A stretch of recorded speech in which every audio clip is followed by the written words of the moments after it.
Hi, Hello. how are you? I'm good. How are you, Sabrina? I'm good, thank you. It's lovely to see you again. We obviously have had a brief chat previously, but Likewise. thank you so much for joining I'm us on losing the your World connection a Reimagined little bit. platform today.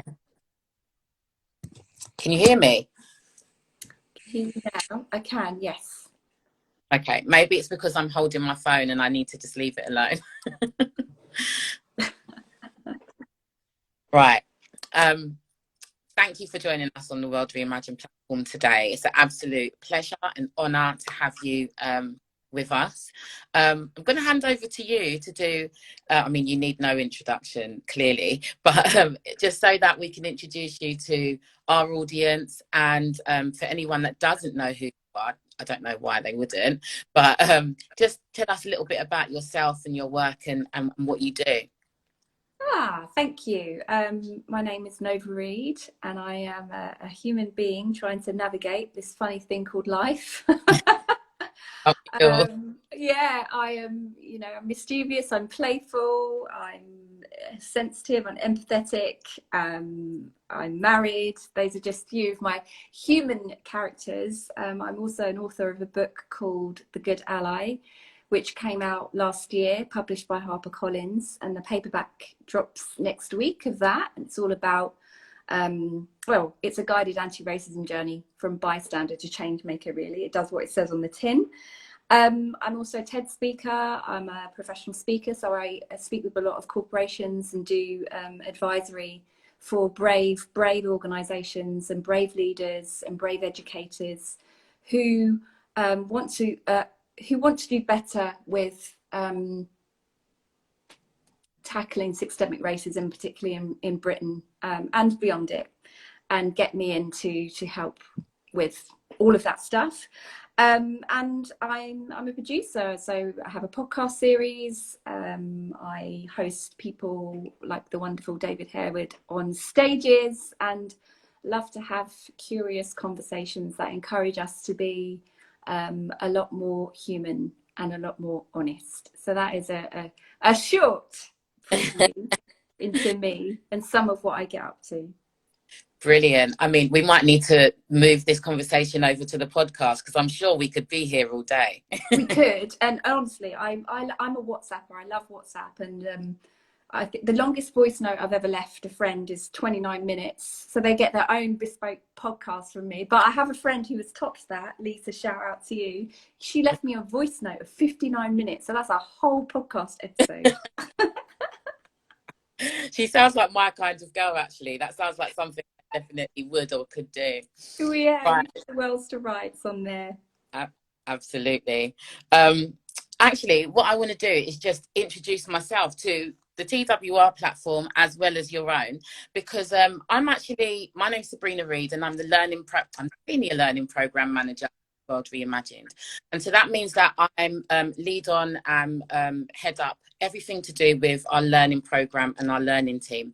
And I haven't been on the TWR platform for a little while, actually, although there has been lots of spotlighting the work that we've been doing and the work we've been involved in schools. So just to give everyone who's not aware a heads up on what the learning program offering is at the World Reimagined. So we have worked with about 236 schools, just under 250 schools across the UK, including in Swansea and Wales, and they've participated in our learning program, which consists of a very comprehensive and complex learning curriculum for both primary and secondary schools. So they get a full scheme of work, lesson plans and individual lesson presentations that follow our full journey of discovery at the World Reimagined, and linking with all sorts of themes to do with transatlantic slave trade and Black history and what we refer to as our shared history. So we're working with loads of schools across the country. As it's Black History Month at the moment, what we're doing is we're expanding that beyond just our host cities where our globe sculpture trails are at the moment. And we're inviting schools from everywhere, to get involved and to kind of experience the learning that we have created. We offer training for teachers so that as they embark on this work, they feel confident and prepared, because let's face it, when you're dealing with anything to do with race, there are very complex conversations that get had, and when you're dealing with young people, there's going to be lots of questions and confusions and feelings around that. And so we want everyone to be prepared and not just send teachers out blindly into the big wide world dealing with a topic that isn't a compulsory part of the curriculum as it stands. And so lots of this is new information. We also do masterclasses, which I know that we've spoken about before. And this is online content that deals with lots of different issues to deal with anti-racism that people can access in sort of 20-minute snippets and sort of delve into that as and when they please. All the schools we've worked with so far have made their own mini globe sculptures, and those globe sculptures are currently on display in various different cultural hubs across the country. So just promoting that part of the program. Yes. So that you understand what it is we offer and what it is that we do. There's been a big spotlight on the main globe sculpture trails across the World Reimagined platform and throughout the organisation, but the schools have been doing some really fantastic work as well, and the quality of the work that they've produced is sort of testament to the learning that has taken place that has inspired their work. So that's who I am and what I do, and clearly there's a clear link and a crossover between your work and in particular your book, The Good Ally, and you said the paperback that's dropping next week. Ta-da! Everyone goes magic. Absolutely. So do you want to talk a little bit about your book and tell us what The Good Ally is all about? Yeah, so I guess the story behind my book, I was delivering a workshop to a creative agency about race inclusion, and one of the people that were in the room happened to be a literary agent, and she approached me afterwards and gave me her business card and said, "Have you ever thought about turning your work into a book?" And I said, "I can't think of anything more dull. Who is going to read that?" And I really wasn't that enthusiastic, and it took me quite some time, but she persevered and said, "Look, just, see how it feels. And if you want to write something, write 3 chapters, send them to me, and then we'll chat again." And so a number of months later, I started writing, and I started adding humor to it. Like, I have a background in mental health. I used to work in mental health for 10 years. So it is rooted in how I approach this work. I talk about shame a lot. I talk about grief. I talk about how to be with big feelings, and how we become a bit more emotionally intelligent and sophisticated and mature about talking about racism without shutting down. And also talking about the trauma, historical trauma, that has led us to find it so hard. Some of us find it so hard to be with this subject. And so for me, when I'm playing with these subjects, or when these subjects are present, the light and shade is important to me. And so adding lightness, not to minimize what's going on, is important. And I said earlier, I'm very playful and mischievous. And so I started to add a bit of humor to it, and submitted these chapters, and she came back almost immediately and said, "This is amazing. I think we could get a book deal." So that was back in 2018. So the idea has been percolating for quite some time, but I was already doing training. I have an online anti-racism course called Becoming Anti-Racist with Nova Reid, which I was getting a lot of the stimuli from that course, and seeing the sticking points from students, and seeing where people are getting stuck, or where people need a bit of support, or where shame's coming up, so that I could really adapt with this data and this information, and see what's working and tweak it. And so The Good Ally is a sidestep from that, but it uses the data that I've experienced from all of these students on my anti-racism course on what is actually working, to see how transformative it is. So the book eventually came after I got initial interest in 2019, but it never quite got over the line. And the feedback that I kept getting from well-known publishing houses was, there isn't a market for this work here. Really? Yeah. So that would have been spring 2019, no, summer 2019, and you know, that was a whole year, and I got really fed up with it. I had a TED talk. I was very busy anyway, so it wasn't. I was okay not doing it because I already had my course and I was already doing consultancy. And my agent persevered, and so early 2020 we got some more interest, and then I got my initial offer about 6 weeks before George Floyd was murdered, which I didn't accept, and then he was murdered, and I got other offers, and you know the story. You know, we are where we are today, but it's kind of it's bittersweet for me that it only really got valued off of the back of so much trauma. So yeah, that's my love story, my love story of my book. But it takes people on an anti-racism journey where we really start to look at our own behavior, because we always think that allyship or anti-racism is something that's over there or something that we do on the side. A lot of people mistake it for that, and actually I'm like, oh no, what does racism look like in you? How have you been socialized to be racist? Do you roll your eyes when you hear another Black person talking about racism on the TV?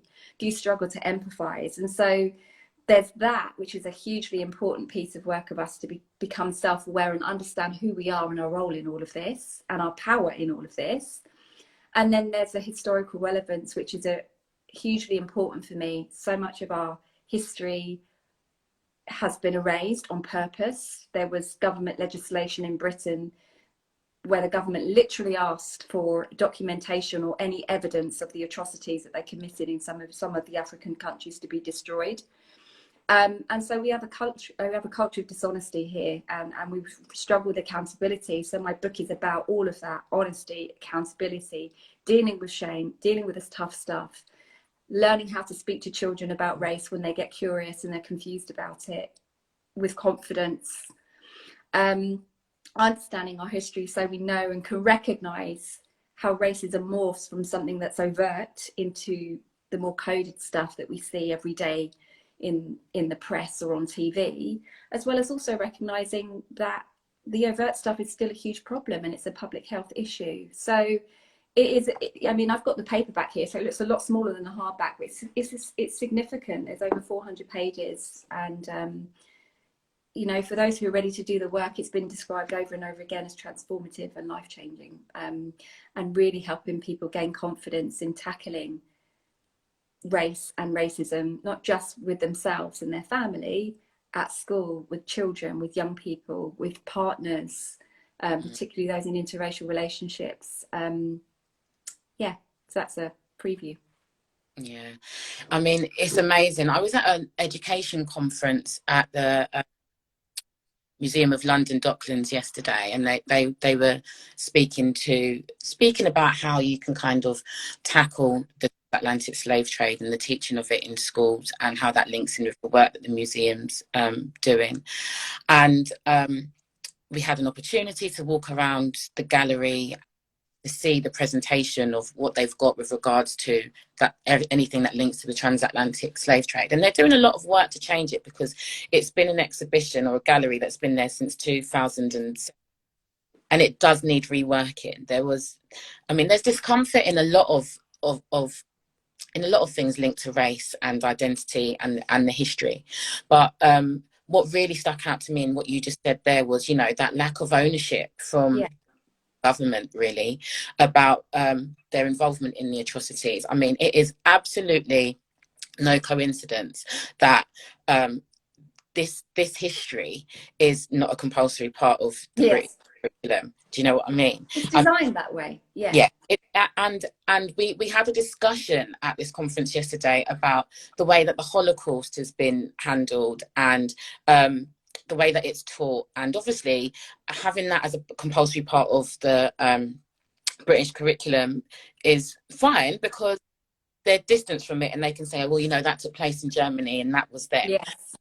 Whereas with this history, actually they were implicit in I mean, they were do you know what's really interesting, and you know, the comparative, you know, the reason it's a comparative, it's another significant period in history where there was human genocide. But, you know, again, what's hidden from some of our understanding around this is a lot of the atrocities and the violent ways that the Nazi Germans were dehumanizing not just Jews but also Afro-Germans, also Roma people. They learned that at University College London in a lab. So there's so much of our history that is hidden, and Britain's global and firm role in it that we don't know about. And this isn't about denigrating Britain. I'm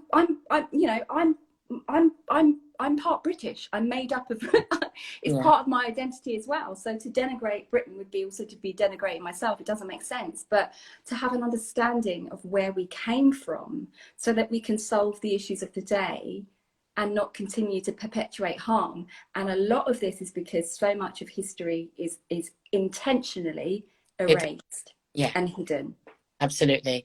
And I think that in terms of moving towards a future where we have a feeling of equality, and, you know, where we can achieve racial justice, unless we educate people to see, you know, how, you know, the dehumanization of Black people, of African people, where that actually began and why that began and how that started, and that there were particular, you know, messages that were created for capitalist gain, to justify the transatlantic slave trade and all of those sorts of things. This is a real better understanding about that.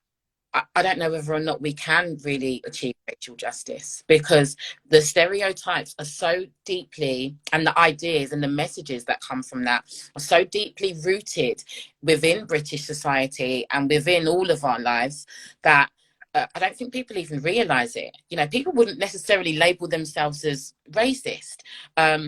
But I mean, I had a conversation with one of our artist educators. We offer 16 artist residencies to a primary school and secondary school in each of our host cities. And one of our artist educators delivered a CPD session to the school that she's working with yesterday evening, and she was showing some artwork that she'd actually created herself, and she'd printed sentences that had come from our own children of experiences of racism that they'd experienced throughout their childhoods. So things that people had said to them along the way that they felt made them feel uncomfortable, or that they thought were racist. And she said that her daughter, she was explaining to the teacher she was working with, that her daughter, when she was in primary school, her little friend kept referring to her as her chocolate friend. And even at, you know, 7 years old, her daughter felt really uncomfortable about that, because it was almost like it takes away her identity, because you're attributing her and, you know, making colour an issue, but also dehumanizing her and, you know, making her a chocolate or a completely different item that's not human.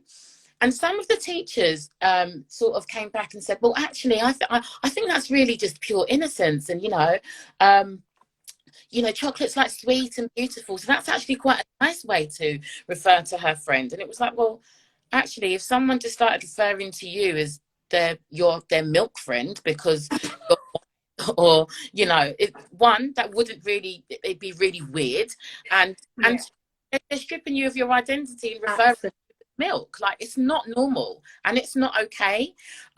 Just because something's not outrageously sort of racist or racially aggressive and someone's just being really quite blunt with it, it doesn't mean that it doesn't have a racial undertone, or that those ideals aren't really embedded there. Yeah, and I think more to the point, the little girl has said it's made her feel absolutely a certain way. So listen and empathize and understand and support rather than deny and defend. That to me is the essence of it. You know, so much that enabled the transatlantic slave trade to become an entire industry for centuries was the dehumanization of Africans. And if you're going to dehumanize a fellow human being, you know, we're not born like that. We're not born to inflict such atrocious harms on one another. It is disordered. It is abnormal to do that. So in order to do that, you have to dehumanize someone. In order to dehumanize them, you lose lack of empathy. So that translates in today with this scenario that you've just shared today, where the teacher fundamentally isn't empathizing or able to empathize with the fact that this is dehumanizing her, or this is making her feel sad, or this is making her feel X, Y, and Z. That's the essence of what we need to address. Yeah, it wasn't even the intent of the child saying, "Oh, you're my chocolate." Of course. Absolutely, about how the child who was referred to the chocolate friend was made to feel in, you know, being referred to in that way. Exactly. Understand that. And there are complexities about, you know, when we discuss racism, because sometimes it takes a while for people to really see or fully understand. And we all come from all different walks of life and have different perspectives. But I found that in the training that we deliver, there's a lot of discomfort that comes out of the conversation. But I encourage, because I think actually that's where the transformation takes place. It can only take place there. And so I have a background in mental health. I used to work in mental health for nearly 10 years. And so for anyone who's ever been through therapy or any kind of healing journey, or even like physical healing, Yeah, you know, it gets worse. It sometimes feels worse before it gets better. But that's the process. And I'd much rather be in that process and moving forward than staying stuck and choosing not to heal. absolutely. How did you come to learn about the World Reimagined as a project then? Oh, June Sarpong. So I saw my dear colleague June. In fact, June is the first person who heard me read. I used to write fiction, just playfully. I used to script write, and I used to do fiction, and I was just playing. And she was somewhere called Project Noir, and she heard me do a reading of something I was playing with. And she said, "You're an incredible writer. Have you ever thought about writing a book?" And I was like, "No, this is before I got headhunted." And she said, "You know, here's the name of an agent, play around with it, have a go." So yeah, she was the first person to encourage me to start writing. But I saw her share about the project online, Yeah. and also didn't know that kind of in sync, your team had also reached out to me, and I hadn't got the message. So I reached out after seeing June share about it. I thought, this is amazing. Who's behind this? And that was that. It was just, to me, there is so much, you know, I am often front and center of some very difficult and toxic, in Big Up Project Noir. Yes, I want them to come back. Electric Future Foods. I was eating your food there. I'm often so much in toxic or hostile environments, or environments where I don't do it anymore, but you know, for so long I was in environments where I had to convince people of my humanity and why this stuff matters. And you know, Black History Month, it reminds me of this school. I can't remember the name of the school. It's all over the press, but I thought it would be a good idea to ask the children for Black History Month, ask all children, including those who are racialized as Black, to dress up as slaves. There was a letter or an email that went out to parents asking the parents to maybe tie tea stain and dye white clothes so everyone can dress up as slaves. And that teacher's idea for Black History Month had no thought or concern for the well-being of the children who are racialized as Black. I had no thought or understanding about how is this inspiring? How is this inspiring to center trauma? So the reason I love the World Reimagined is, yes, we're not ignoring the fact that the transatlantic slave trade has such a firm role in our identities and how the world looks like now. But what I love about it is it's imagining what the world could have been like without the interruption of slavery. It's also reminding people that Black folk, Africans, existed and were thriving long before. And you know, it plays on imagination, it plays on creativity, it plays on joy, all of these things that are sucked out of the life of you when you're dealing with navigating racism and white supremacy. And so that's one of the reasons. And also I love art, and it's my lineage. It speaks to me personally. I've lineaged off to slavery, and Michelle Gale is involved. And I was all a massive fan of Michelle Gale in the 90s. So I'm giving away my age now. But all the many things, but it was something fresh and exciting and creative, and that imagines something that is hopeful and different and not focused on trauma.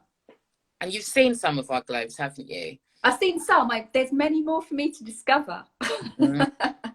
Yeah, no, it's there's going to be an announcement about, you know, the globes and having the opportunity to see them all collectively shortly.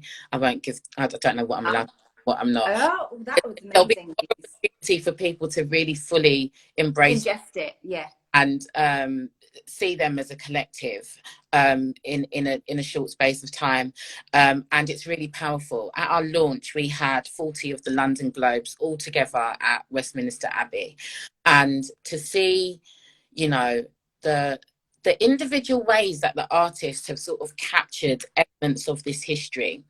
It's really, really thought-provoking. It's really creative. It's really beautiful to look at. And we don't have any of those sorts of traumatic images of, you know, people in chains or any type of brutality on the globes. There are lots of really interesting takes on the way that people have brought to life this history. So I really encourage anyone to get down and try and see these globes over the next few weeks as we approach the end of October and before our trails end, because seriously, it's just so thought-provoking. And, you know, I've reached out to quite a few. Obviously I'm head of learning, but a lot of my friends who have children of all different ages, and I'm like, do you know what, it's not that children are too young to embrace this. I'm like, if you've got children, go and take them to just see what the pictures, how the pictures speak to them, what it is that they feel that they get from that, and use it as a way to kind of generate and open up these types of conversations. Exactly. Just because it's Black History Month, but because it's our history, and, you know, we need to do the work together as well as education in schools to make sure that the younger generation, who I really feel are the key to kind of solving and achieving racial justice, you know, by educating them and making sure they're really fully aware of the ins and outs of this history. I think that is where the power really lies. Yeah, I mean, you know, the young people and the next generation obviously play an integral role, but it's not the only role, because we're still continuing to repeat cycles. So, you know, we're still, you know, we have, all of us have work to do. I think our work looks different, but I think history has shown us that it's not enough to place the burden on change with the younger generation. Yeah. Can you break down a little bit more what you think it means to be an ally then? What does Right. So I told you I'm mischievous, didn't I? So I named my book The Good Ally with Intention, and I started writing this in 2018. So long before what I would describe now, allyship has been commodified. It has been bastardized. It has been misappropriated. I recently saw somebody with a job title of Director of Allyship, and I'm like, that is not what this is. So I called it The Good Ally because it speaks to the part of, you know, whiteness. It speaks to the part of people who want to be on the right side of history, who want to be one of the good ones, who recognize that there is an issue, but don't feel empowered or knowledgeable enough to know what to do about it. It speaks to that part of us that wants to be good and right. And what I'm saying in The Good Ally is that this isn't about allyship or something that you do on the side for those poor Black people over there. This is about transforming. This is about being better human beings. This is about looking at the parts of yourself that you hide or pretend aren't there. Because if most of us are honest, we already know what our isms are. And looking at that stuff in a mirror and saying, you know what? Yeah, I've learned some stuff that I've since discovered aren't right, or I don't know enough about this. Let me find out more. Or how can I better support, you know, the young people coming up asking me questions where I don't know the answer, and rather than try and fumble my way through, be honest and say, I don't know, darling, let's find out together. And so it really is about, like, how do we transform and do better as human beings? Because we're not, you know, government is a great example. We really don't role model honesty and accountability well in Britain. We really don't. And so this is an invitation to do better and to feel empowered and confident in how you do that. So yeah, for me, allyship it's beyond allyship. It's about transforming. It's about caring better about one another and treating Black people in particular, learning to treat Black people, including the children that you've just shared about, with basic care, dignity and respect, and believing them when they say they're experiencing racism, rather than going to a state of defending position. Yeah, that position of defence is one that comes up particularly in schools and amongst teachers, actually. And we've created a wellbeing document that goes out with everyone who's engaged with the Globe programme on the learning programme, and it's all about giving information about, one, how to look after yourself as you approach these topics, because it could be that you deliver these lessons at the end, you actually feel really drained, because whatever conversation gets generated from that could actually be really quite triggering or emotional or just draining in general, because it's a heavy subject. But also it offers advice about how teachers from different backgrounds and who teach in different demographic schools. So, for example, a lot of the schools that have signed up to our project are in really leafy rural parts of towns across the country, and they have all white leadership teams, all white teaching staff, and all white children in their schools. And that's purely based on location in many of those cases. But the way that they approach this work is going to be very different to maybe the way that a teacher in an inner city with a slightly more diverse cohort are going to. But the information is the same. It's about being reflective about who you are, what your own educational experience was like, what your own cultural experience is like from your own family, and how that filters into your teaching and your classroom. And also offers considerations of different things to think about as you're approaching this. So we delivered our training in Wales, and there was a teacher, and she said, you know what, this is really interesting. She said, you know, I come at it and I think, oh, I'm not racist and I've created a lovely environment in my classroom. But she said, actually, I've got one Asian girl in my class and everyone else is all white. And she said, I don't think I've ever actually stopped to think about what her experience in my class and whether or not there is anything taking place in my classroom that isolates her or makes her feel discomfort or that I haven't considered. And she's like, that's something I really need to go away and think about, because she's like, I just assumes that I've created a lovely environment and class is nice and everyone looks together. But actually, she's like, no, I haven't done this properly and I haven't done this very well. It's something I need to go back to school and think about. And she said, I could even speak to the child and say, what's your experience in the classroom like? Is there anything else I can do to make your experience here feel a lot more better? And that's the issue, and it takes me back to your question about allyship. People self-declare that they're an ally. Well, I'm an ally. Well, what if you are an ally? I will know you are an ally by your behavior and your actions and how you move through the world. And so for a teacher to just assume that the class is safe because she says it's safe, like, what are you actually doing to create a psychologically safe space? Do you know what that requires? And again, it's that curiosity. Are you asking those questions in the first place? Because to me, you know, the way I approach anti-racism is that this should be treated as a public health issue. So for all of the teachers that are getting nervous about the subject matter, like, this should be treated as safeguarding, as you would in any other area of safeguarding children. So why is your discomfort around your lack of education getting in the way of creating a safe space or an environment where you can foster curiosity and role model accountability and getting it wrong and whatever else by your discomfort over your lack? And so it really is about reframing racism and treating it as a safeguarding issue, prioritizing it as a safeguarding issue, asking questions, and really getting to understand, well, what is a psychologically safe space, and what are the steps I need to take to do that within my classroom? There's a whole chapter in The Good Ally where I speak about this and raising the next generation of socially conscious children. And some of that work often starts with us and looking in. I think that underestimated what the legacy of slavery has done for mental health in the present day, actually. And we've got a module called Echoes in the Present, and basically it highlights the sort of legacy that slavery has left behind and how that manifests itself in modern day life of Black people, and whether or not that is, you know, the constant stop and search of young Black men, or whether or not it's, you know, having your CV put to the bottom of the pile because your name doesn't, you know, sound English enough, or, you know, all of these things that have a really detrimental impact on the mental health of Black people in just normal life. And the way that people don't necessarily link that back to slavery, but the legacy is right there before our eyes.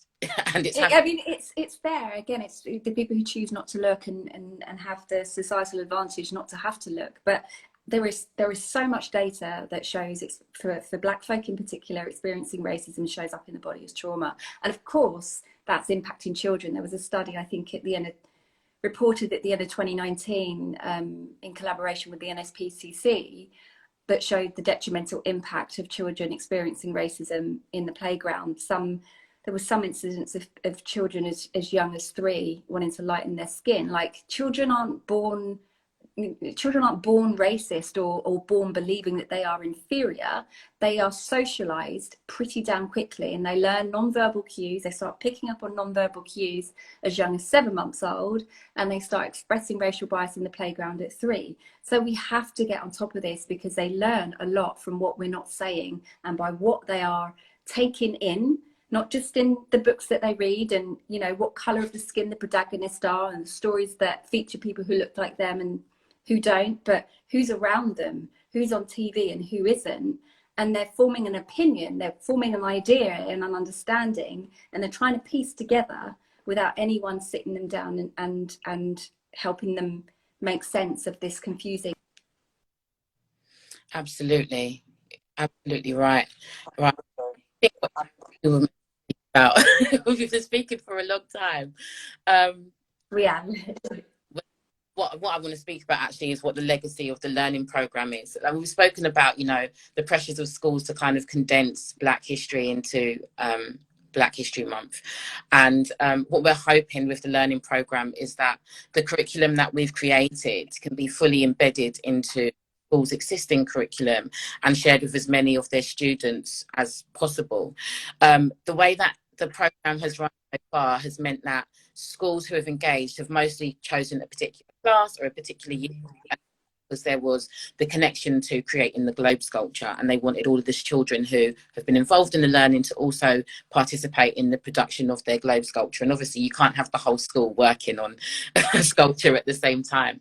But the idea as we move to the autumn term offering of the program is for them to plan ahead, really fully embrace the resources, and plan out how they could use the various different modules and all of the work, and embed that across their school, but also extending that beyond to parents, and, you know, offering training and insight to parents, and using our resources like our masterclasses, as well as the training that we offer for CPD, so that we actually take the staff and the parents on a transformative journey where actually we begin to get people to take action, to transform their ideas, to reflect on their practice, reflect on their own behaviours, and create a longer lasting legacy that way, so that it's not just something that is tackled during Black History Month, but it's something that children learn all the time.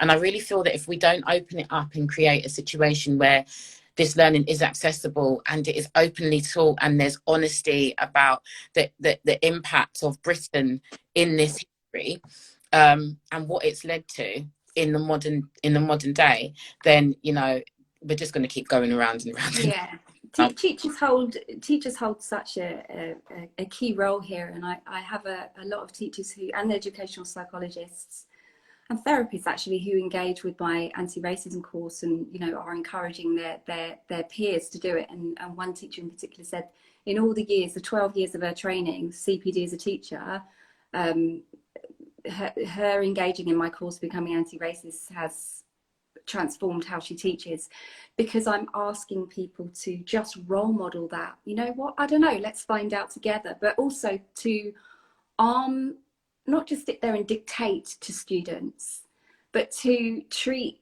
students as equal human beings who've got feelings that are valid, and to have the confidence to address racism when it shows up in the classroom, from peers, but also other teachers, and to be able to handle all of the stuff that brings up in a confident and empowered and also an emotionally mature way, where you don't denigrate, but there's an opportunity to learn. So it's not just the teaching of Black history. It's like, how do we deal with this stuff when it shows up interpersonally, and how do we deal with this stuff when I've just seen racism show up in a peer, in a colleague who I really respect, who's just been racist to a student. Now, how do we handle all of that stuff? So yeah, much to be done.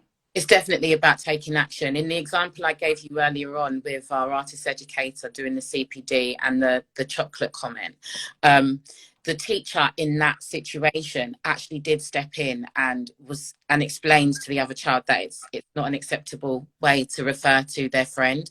And the artist educator doing the CPD said that actually what that did for her daughter in that moment, where the teacher had her back and actually realized as well that wasn't okay, and that caused a level of discomfort. That was actually really, really powerful. So giving teachers the agency and the knowledge to say, actually, I'm dealing with this because this isn't okay, and I'm not going to tolerate this in my classroom, and I need you to understand why. Making a child who is, causing the harm in that situation have a better understanding of why it's to say. Exactly. You can't just shut down and denigrate without the why piece. And also that's not necessarily going to be solved in one interaction. This is relationship building. This is ongoing. And so often when racism happens to a Black person or other person of colour, we always flock to the intent. And so flocking to the person who's received the harm, following up, checking in, how has everything since? Letting those kinds of behaviours signal to us whether somebody is an ally or not, because they're putting us front and centre. They're putting our well-being front and centre, and they're not just thinking this is going to be solved with one interaction. And they're continuing to check in on well-being and continuing to check in for feedback on how things could be improved. But Sabrina, I'm mindful of time. I'm going to have to dive off in the next 3 minutes. So, but one last question for you. What does reimagining in the future look like for you? Lovely question. For me, it's something that I think your project is already encompassing, the World Reimagined. It's like, I have lineage loss of slavery, and there was a time in my life where I felt a lot of shame about that, about my identity and the complexities around who I am. And the understanding and my journey I've gone on and coming to understand more about who I am and where I've come from. The reimagining part is I come from a lineage of extraordinary survivors because I'm here. And in order for them to have survived and have endured what is unimaginable for most of us, they would have had to believe in the unimaginable. They would have had to believe in hope. They would have to cling on to joy. They would have had to cling on to creativity and imagining a world that was different than their own. Otherwise, they would never have survived. So there's something about it that is innate to us as human beings and transforming. And as a Black person, it's, the World Reimagined is one where there is ease and where there is constant joy. And where we're no longer having to convince people or debate our humanity, and where there is just abundance and colour and vibrancy, and where we can be full human beings that are not limited to the colour of our skin. That's an absolutely beautiful response. Thank you very much. It's a difficult answer, actually. It's quite complex, but you did that amazingly. So thank you very much. I also want to say thank you so much for your time today. Hold your book up one more time, Nova. Everybody go good ally.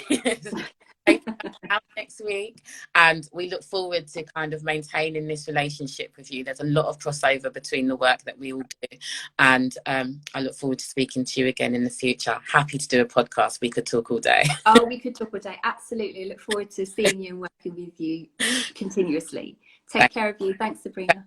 Thanks everyone for joining us. Bye.